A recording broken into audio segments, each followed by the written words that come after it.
En realidad cada una puede habilitar el micrófono, yo no silencié a nadie, así que adelante.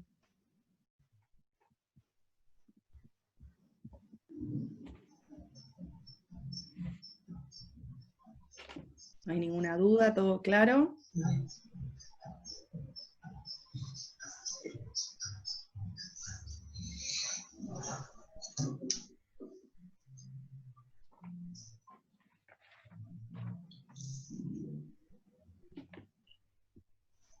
Juli, Bueno, ¿querés que si querés, avance con el comentario de Orsid o querés avanzar vos? dale, porque me va a dar pie para decir un par de cosas. Así que bien, mejor. Perfecto, entonces también corto, hace algunos años un poco empezó porque esto también son tendencias, ¿no es cierto? Hay que reconocer, como les mencioné, toda la cuestión del marketing, por eso también van a encontrar muchos investigadores que se resisten a estos aspectos y dicen, no, a mí no me interesa tener un número de ORCID, a mí no me interesa que sí o sí publicar en X revistas, si fuera por esto no publico, no hago libros, no hago capítulos de libros o no hago otros proyectos en conjunto. Mientras tanto que, como hablamos también en el terreno de las obligaciones, hay los sistemas científicos y tecnológicos de cada uno de los países van estableciendo ciertos criterios obligatorios que sí, aquellos que estamos dentro de los sistemas tenemos que cumplir. Es decir, yo ya no tengo la posibilidad como investigadora de CONICET de decir quiero o no quiero publicar en revista de Grupo 1 o publico en revista de Grupo 1 o no formo parte de CONICET, porque es una obligación que tengo como investigadora. Ahora, en la Argentina todavía no existe la obligación de estar medido a través de códigos, como es el caso de ORCID, pero en otros países sí, y se está discutiendo mucho a ver si la Argentina también se suma a esta tendencia, entre muchas otras tendencias. ¿Qué es el ORCID? El ORCID es una identificación, digamos, para cada uno de los autores, que obviamente es como otros indicadores, pero uno que se está estilando mucho en los últimos años, que arroja una especie de perfil de publicación de cada uno de los autores, y ese perfil de publicación involucra que todo lo que está en relación con ORCID, ya sea que ORCID lo capte de bases de datos de estas de las que estamos hablando, de las grandes bases de datos, o que yo misma como investigadora lo cargue dentro de mi página de ORCID, o sea que ORCID me da un código, literalmente un código, si yo me inscribo a ORCID, ese perfil va creando, o sea, ese perfil va agregando características como cualquier otro espacio, ¿no? Entonces, por ejemplo, X cantidad de publicaciones en revistas catalogadas en DOAG, catalogadas en ERIC, catalogadas en Redalyc, catalogadas en, no sé, en Scopus. A su vez me va arrojando un número de lectores. También me da la característica de cuántas citas tienen mis artículos. Entonces es como que va creando un perfil de marketing, digamos, del autor y de la autora respecto a, bueno, cuánto publicas, supuestamente la calidad de tus publicaciones en función de las bases de datos en las cuales están indexadas las revistas donde vos publicaste, y también digamos, la respuesta de la opinión pública, ¿no es cierto? Y del resto de los lectores, o sea, si les gustan o no tus artículos, si hay preguntas, si hay citas, etc. No, obviamente que hay mucho más que me puede decir el ORCID, pero normalmente, digamos, estas son algunas de las características más específicas, y para que ustedes se hagan una idea, hay muchísimos países ya en América Latina que han asumido ORCID como obligatorio dentro de sus sistemas científicos, y que además cuando uno quiere publicar, no sé, en una revista de Colombia, una de las revistas a lo mejor más importantes de relaciones internacionales o de disciplinas afines, nos piden el número ORCID. Entonces, si yo no tengo creado el número ORCID, me lo tengo que crear si quiero publicar en esa revista. Entonces, digo, todo va hacia una trazabilidad o un seguimiento de, digamos, el autor, la autora, sus publicaciones, qué publica, cómo lo publica, si lo citan, si no lo citan, etcétera, lo cual, por supuesto, como les digo, genera un montón de resistencia. Juli, ¿querés que Sí, hay pasemos a una la... pregunta, Pili de Marcia. Ah, buenísimo. Hola, hola a todos, hola Pilar. Hola, Marci. Muy bueno, la verdad que, bueno, muchas gracias por estos encuentros, a mí ya me está sirviendo muchísimo desde ya. Y por ahí la pregunta que me surgía, yo me recuerdo que en una época, hace unos años atrás, intenté publicar un trabajo que había tenido una muy buena nota en una universidad y el profesor me indicó una revista, y como que me animé, saqué todo esto de ORCID, que yo la verdad no tenía ni idea de qué era, pero fui como buscando por mi cuenta, tratando de interiorizarme sobre el tema, y me acuerdo que mandé ese artículo a la revista y me lo rechazaron, y como que eso me bajoneó bastante, es como que me sentí bastante desanimada, porque por ahí, digamos, noto por ahí cuando busco, ahora que estoy metida en el tema del doctorado y estoy más metida con el interés de investigar y demás, es difícil quizás seguir los lineamientos de las revistas o encontrar las revistas que pueden interesarse o publicar, digamos, un tema en particular. Entonces, la pregunta concreta es, ¿vos qué considerás que es mejor, digamos, buscar una revista especializada sobre el tema que a uno le interesa, o publicar en general, buscar revistas de relaciones internacionales para publicar, bueno, el tema que uno está investigando? ¿Cuál sería tu recomendación?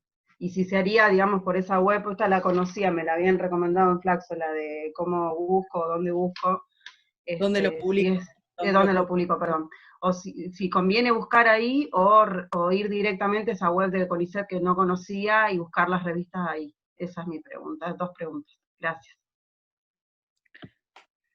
A ver, la sensación que yo tengo, y digo, pensando en lo mismo, en lo que yo hago, es decir, hoy mismo yo tengo de hecho, terminé un artículo en inglés, y en función de ese artículo en inglés, estoy buscando dónde publicarlo porque se me dio al revés, es decir, que a veces uno encuentra una convocatoria y hace un artículo pensando en esa convocatoria. Entonces, muchas veces, por ejemplo, a mí me pasa que me mandan una convocatoria sobre, no sé, migraciones y cambio climático, como apareció hace poco. Entonces vos decís, de una revista indexada, de grupo 1, dentro de mis obligaciones como investigadora, entonces yo digo, bueno, voy a preparar un artículo especial para esa revista. Pero ¿qué pasa cuando es al revés, como vos planteaste, y uno ya tiene un artículo?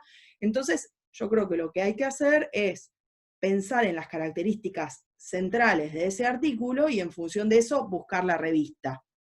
Después está el dónde lo buscas, que es esto que estamos conversando ahora, ¿no? O sea, pero son como dos cosas distintas. Entonces, para ser más efectivo, primero hay que ver el tema del lenguaje. Entonces, yo me tengo que focalizar. Si es un artículo que está escrito en castellano, yo tengo que buscar revistas de América Latina y revistas de España como máximo, y por ahí a veces hay alguna de, por ejemplo, Portugal, que acepta, pero no es lo común. Entonces, ahí vos vas restringiendo regionalmente la búsqueda. Por el otro lado, yo trato de no presentar a otras disciplinas que se vayan muy por fuera de relaciones internacionales, ciencia política o ciencias sociales en general. Por ejemplo, en mi tema de estudio, con respecto a las revistas de ciencias ambientales, he tenido suertes diversas. Es decir, a veces son revistas que tienen un perfil mucho más de ciencias naturales, entonces mis artículos no van a tener una buena recibida, porque mis artículos son de relaciones internacionales y de políticas públicas aplicado a políticas, o sea, son políticas ambientales. Entonces, tengo que revisar un poco el perfil de esa revista para ver, fijarme, por ejemplo, en los artículos, las últimas 2 o 3 ediciones rápidamente de la revista, a ver qué es lo que está publicando, si publica cosas que tengan alguna relación. Si yo veo, por ejemplo, que es una revista de historia que publica todo tradicionalmente de historia y no sale de eso, yo no le mando un artículo, porque es una pérdida de tiempo. O sea, no porque sea buena o mala la revista. Entonces, el idioma es una cuestión. Segundo, la cantidad de páginas, que también es un tema. Hay revistas que piden articulitos recortos y a lo mejor yo quiero escribir sobre algo que amerita un poquitito más largo o viceversa.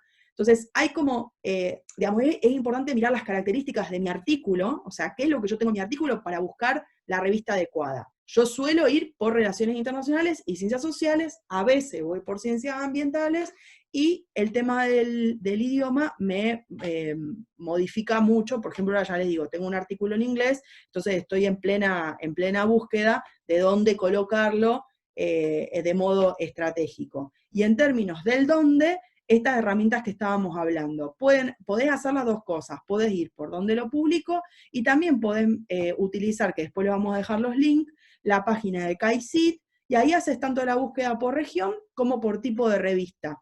Lo mismo podés hacer con Scopus, podés hacer con Latindex, con Redalyc, todas esas te van a permitir hacer, que son bases de datos, te van a permitir hacer búsquedas.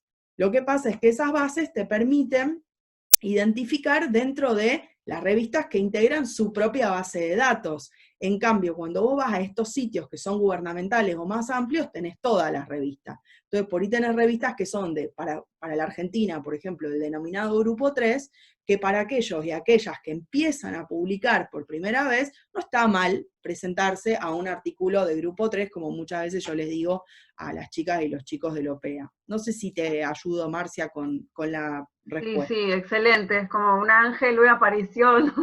A veces yo no tengo mucho a quien recurrir sobre estos temas y bueno, qué sé yo, es un mundo bastante nuevo para mí, así que les súper agradezco tanto a vos, Pilar, como a Julia, que organizaran, y bueno, si en adelante yo puedo aportar algo, más adelante con gusto me voy a sumar, pero por ahora estoy en una etapa más de low level, digamos.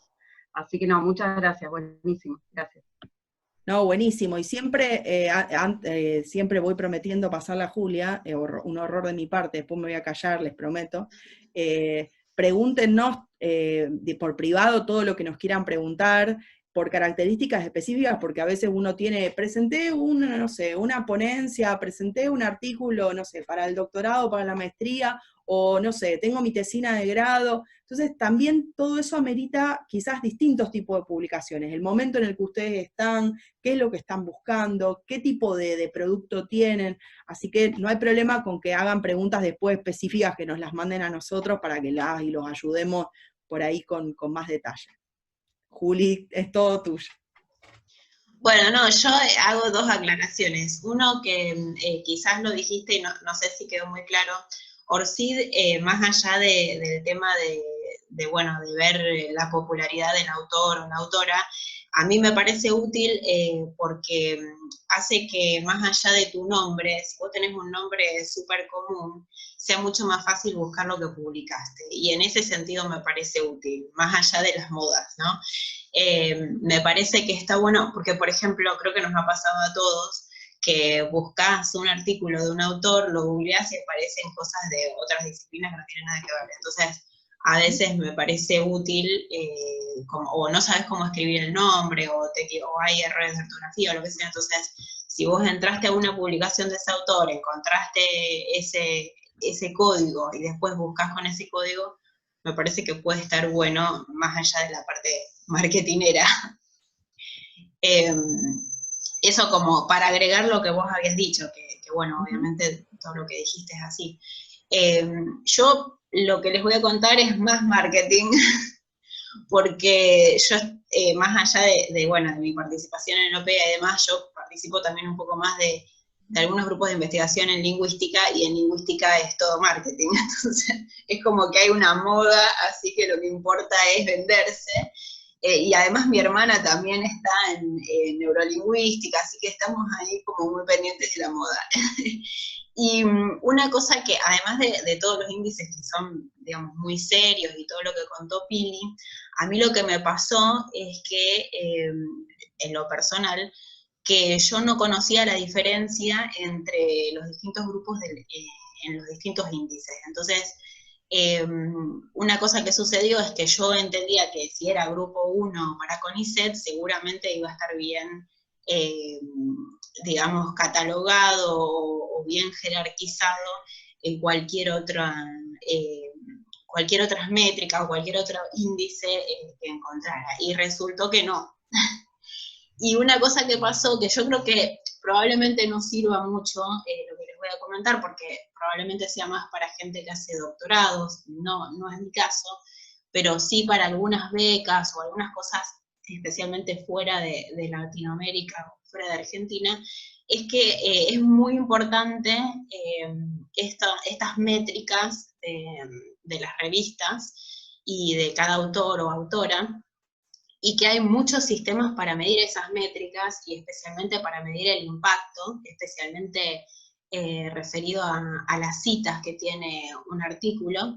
Y entonces me encontré que, por ejemplo, una revista era súper importante porque estaba dentro del Q1, y yo decía, ¿qué es Q1? Bueno, sirve para saber. Creo que no sé si aporta mucho, la verdad, porque en general me parece que tiene mucho más que ver con marketing, pero les quería mostrar algunas cosas de estas que me parecen curiosas para saber, digamos.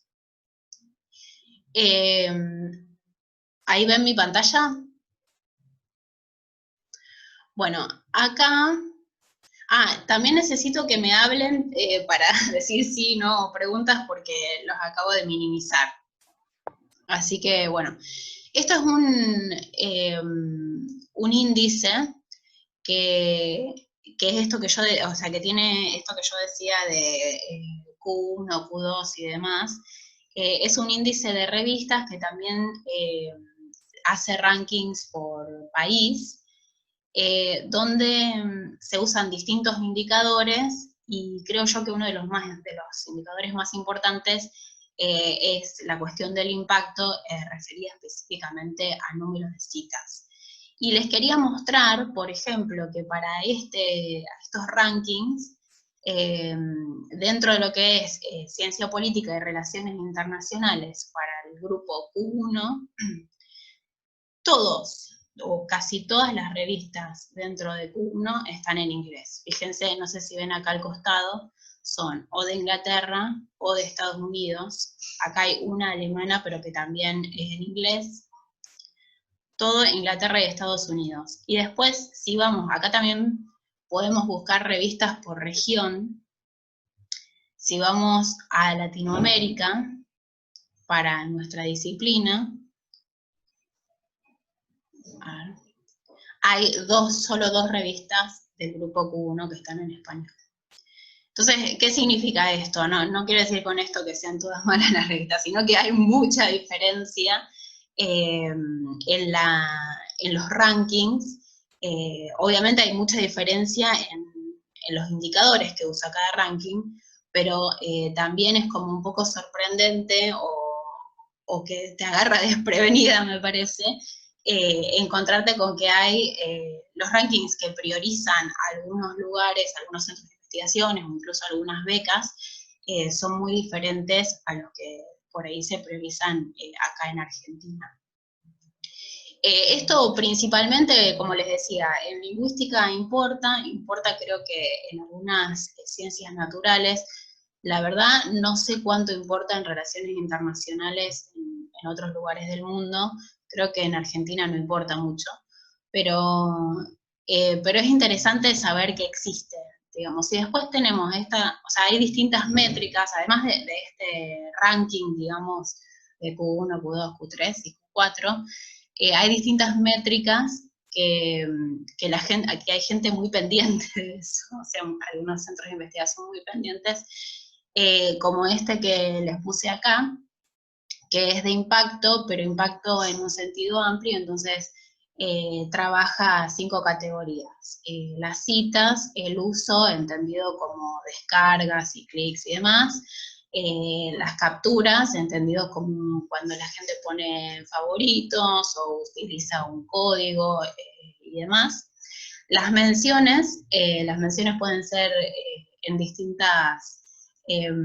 distintos medios en internet, o sea, por ejemplo acá dice Wikipedia, en blogs y demás, y las menciones en las redes sociales. Entonces, esto un poco lo que nos permite saber, y que me parece que eso puede ser un poco de utilidad, es cuál es la tendencia dentro de un tema que estamos trabajando. Entonces, por ahí si buscamos las revistas que tienen mejores métricas, vamos a ver que son las revistas que están de moda quizás, pero que quizás ahí se esté hablando de las cosas que está hablando la comunidad científica en distintas partes del mundo. Estas son otras métricas que son específicamente de impacto y que tienen que ver más con el citado. Y les quería mostrar, a ver, acá, un ranking que hace Google Scholar, que lo hace según una métrica que es, bueno, el H-index, que puede ser H5, bueno, hay distintos tipos, que tiene que ver específicamente con el número de veces que se citan artículos de estas publicaciones. Acá vemos las 20 publicaciones con mejor índice o con mejor número H-index de ciencia, de relaciones internacionales y diplomacia. También creo que son todos o casi todos en inglés. Es un poco, bueno, un poco para comentarles otras cosas que existen, otras cosas que pueden llegar a pedirse o mencionarse en algunas becas, especialmente en otros países del mundo. En Europa se está empezando a usar un poco más en algunas ciencias sociales, no sé en relaciones internacionales, eso porque nos tiene que contar Pili, pero en lingüística sí, y bueno, en antropología sí y demás. Y en Estados Unidos es muy importante, no sé en relaciones de nuevo, pero en general en Estados Unidos el impacto de una revista es muy importante. Bueno, eso era lo que yo les quería contar sobre, un poco para seguir lo que decía Pili, y para comentar, bueno, no sé si tienen alguna pregunta sobre lo que acabo de decir, porque es como que me apuré y dije un montón de cosas. No sé si me quieren preguntar algo.